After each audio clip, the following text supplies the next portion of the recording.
Christmas is coming, the goose is getting fat. Games Workshop showed off some boxes. Hey guys, Jay here, welcome to Eon's Battle, and Games Workshop has revealed the Battle Forces for Warhammer 40k in 2023. They do this every single year, and every single year they cost just a little bit more. We don't know the prices that these boxes are going to come out at, but last year they were $230. And for some reason, I don't think the Games Workshop is going to do that again. If I had to guess, I would say probably $250, because it feels like Games Workshop could probably get away with that. And comparing the value proposition of last year's boxes to this year's boxes, I think $250 is about right if Games Workshop wants to have the savings be about the same. But getting into these boxes, Defenders of the Ancestors, Leagues of Votann, this box immediately jumped out to me as having a bunch of very expensive units in it. That Hekatron Land Fortress is $115 all by itself for some reason. I also don't know if I've just never seen it at the angle it's depicted in the Christmas box, but that is a thick model. I kinda love it. This box comes with 2 boxes of An'ire Hearthguard, Votann Psyker, the Grim Gnar, the An'ire Champion, a Sagatar, which is their normal vehicle, which is $65, which I don't understand how Games Workshop prices their vehicles, because $65 isn't like a god-awful price for a vehicle. Like the Primaris generic transports are like $80. It's disgusting. But the Sagatar and the Hekatron Land Fortress, all totaled up in Games Workshop retail, it comes out to $385 worth of product, and if I subtract my estimate of $250, it is $135 of value, which is pretty darn good. I also added everything up in game, and it comes out to 750 points of miniatures, which is pretty good. I think it shows a little bit the scale creep of Warhammer 40,000 because it's a lot of models and a lot of plastic, and it's only like a third of an army, because 2,000 points is an army, so it's kinda wild. But the Leagues of Votann box is looking pretty darn snazzy. But speaking of snazzy, the Beast Snaga Stampede. The Orc box is an Oops All Beastie Boys, which I think is great. I do like the Beast Snagas, but I think I and a lot of people didn't buy into them when they first dropped because they were very expensive. But having them all shoved into one box together and being able to get them at a discount does seem kinda good.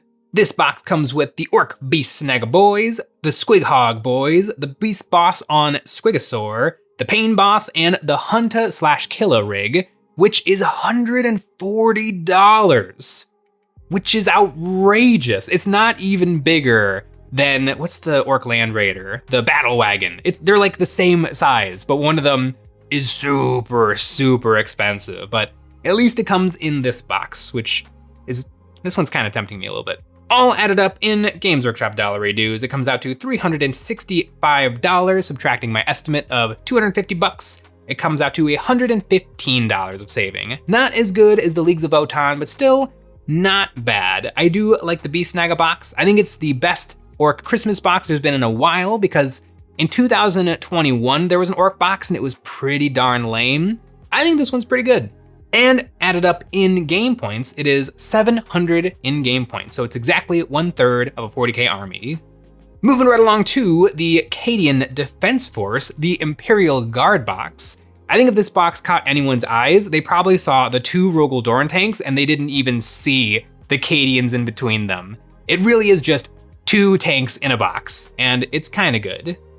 It comes with a Cadian Command Squad, 2 boxes of Cadian Shock Troops, and 2, count them 2, Rogel Dorn Battle Tanks, which is the humongous tank that doesn't have a bottom.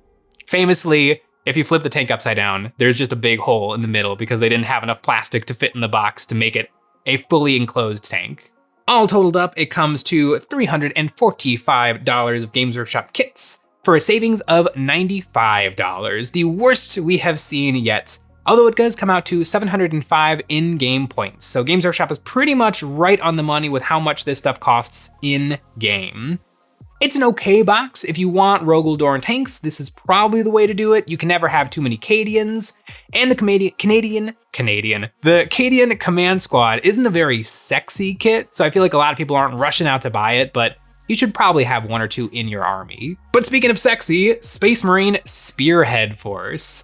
The Zoom Zoom Space Marines. This box, I feel like, is very slightly problematic because of the Stormlance Task Force detachment for the Space Marines. I like this detachment a lot, but the weird thing is that it really heavily favors mounted units. And Space Marines have almost no mounted units. I mean, you got the Outriders, you got the ATV, and there's only one single HQ choice that is mounted, and that is the Chaplain on Bike.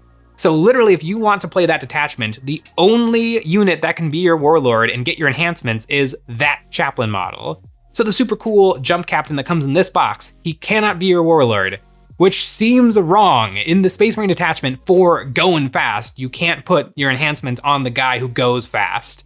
It does seem like a little bit of a problem, but this box is all right. It comes with 3 boxes of Jump Pack Intercessors, Captain with Jump Pack, Primaris Outrider ATV, everybody's favorite Space Marine model, and a box of Outriders. All totaled up, it comes out to $330 of Games Workshop plastic with a savings of about 80 bucks. It's not great. It's not terrible. I guess you're getting like one of those boxes of Space Marine Jump Guys for free and then like a little extra. It's not a super sexy box. And speaking of not super sexy, it only comes to 505 in-game points. It's some very expensive units, but not very expensive in-game units. I do really like the look of the Jump Pack Infantry because they have deep strikes, so probably not expensive or killy enough to like use the stratagem that lets you deep strike in your opponent's turn, but just deep strike them in behind some cover, and then next turn you get to move and charge and shoot and do all that fun stuff. It's an okay box full of Space Marine units that you should probably have in your army to play around with, but overall the box doesn't super grip me. But you know what always grips me? That's right, the Tyranids. Onslaught Swarm for the Tyranids is full of all of their brand new goodies they got for 10th edition, and of course, you get Flying Hive Tyrant, because every single box that has ever been made for the Tyranid has to, by law, come with the Swarm Lord. I don't know why Games Workshop always puts it in the box. I don't know any Tyranid players who don't have at least one Hive Tyrant, if not all 3, to have Swarm Lord, Flying Hive Tyrant, and regular Hive Tyrant. It's fine, but it does seem like the odd man out inside of this box. This box comes with the humongous Norn Emissary, 2 boxes of Hornigaunts, Flying Hive Tyrant, and the Gene Stealers. A pretty good mix of stuff that all comes out to 330 Games Workshop bucks for another $80 savings. Very similar to the Space Marines. It's just okay. I don't know if similarly to the Space Marines, this box doesn't feel like super cool, awesome units that I guess the Emissary, but you could also just get the Emissary and not get all the gaunts that go with it. It just doesn't feel like the most fun you could possibly have opening up the box and building it on Christmas morning. I want the weird stuff. I want the weird elite units. But overall, this box is fine, and it is 760 in-game points, which is not bad and right around some of the better non-Space Marine boxes and models. But finally, that brings us to our Patreon.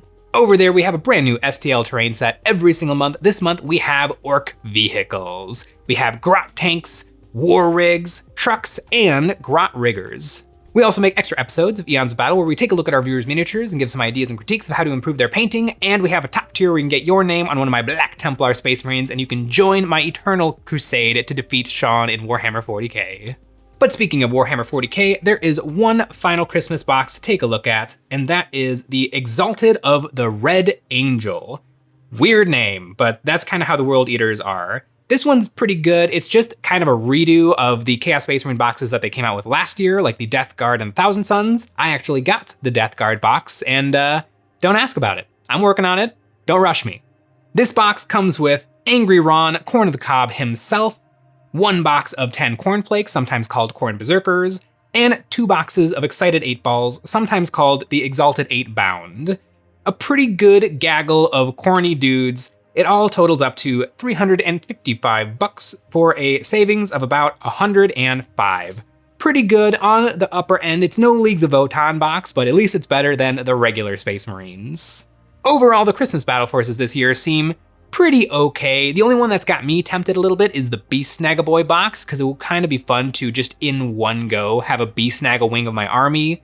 The Leagues of Votann box seems like an absolutely great deal for the Leagues of Votann players. And the Space Marine one, it's okay. It feels like just a normal purchase for the Space Marines. Like an exciting purchase would be like Terminators or something really weird and fun. Just seems like generic kind of like units that are very efficient and decent in game, but they're meant to die. Like none of those units are meant to survive through the actual game. But speaking of games, I need to get back to my games, and really I need to get back to my Death Guard Christmas Battle Force, because I should not get another Christmas Battle Force before I finish the one I have. Thanks for watching.